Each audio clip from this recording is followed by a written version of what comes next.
今麦伫高雄市呢是有超过7成的社区活动中心的拢是违建，所以讲这建筑物若准上旧也是上后，想要申请这经费来翻新的时阵，拢是因为违建煞讨无钱。 高雄大树井卡活动中心是民国78年起的，除了是当地集会所以外，即阵嘛是社区的关怀据点。不过因为厝是起伫咧大排水口顶悬，下面完全无地基。这30多年来，除了漏水变暗的问题，对门前的楼梯坎就看会出来，各有地基下陷的状况。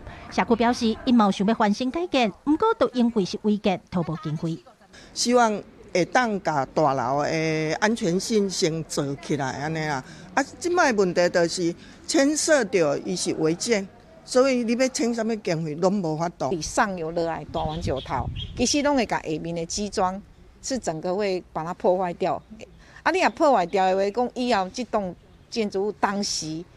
要倒去，咱无人知啦。根据统计，高雄市拢总有285大活动中心，亲像井卡安尼，无使用这条建筑属于违建的，都有218大。尤其即阵有真侪大活动中心，拢是做社区关怀据点来使用，无法度改建，对时大出入活动拢造成困扰。民政局表示，因为大部分的地拢是农牧地，无合法，现在只会当透过建部的权责单位去解决产权登记和建部合法，才有法度来申请经费。对此，社会局是表示，若是有重视社会福利的据点，会当有淡薄补贴。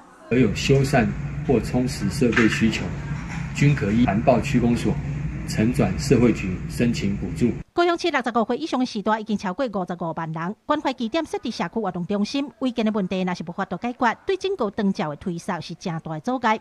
井卡社区讲，活动中心当时要倒无人知，想要补强无材料申请经费，有土地通起新的嘛爱等经费较贵，或时代伫这种场所上课，若出代志，责任谁人要来担？记者郭家如、邱朝阳、高雄场报道。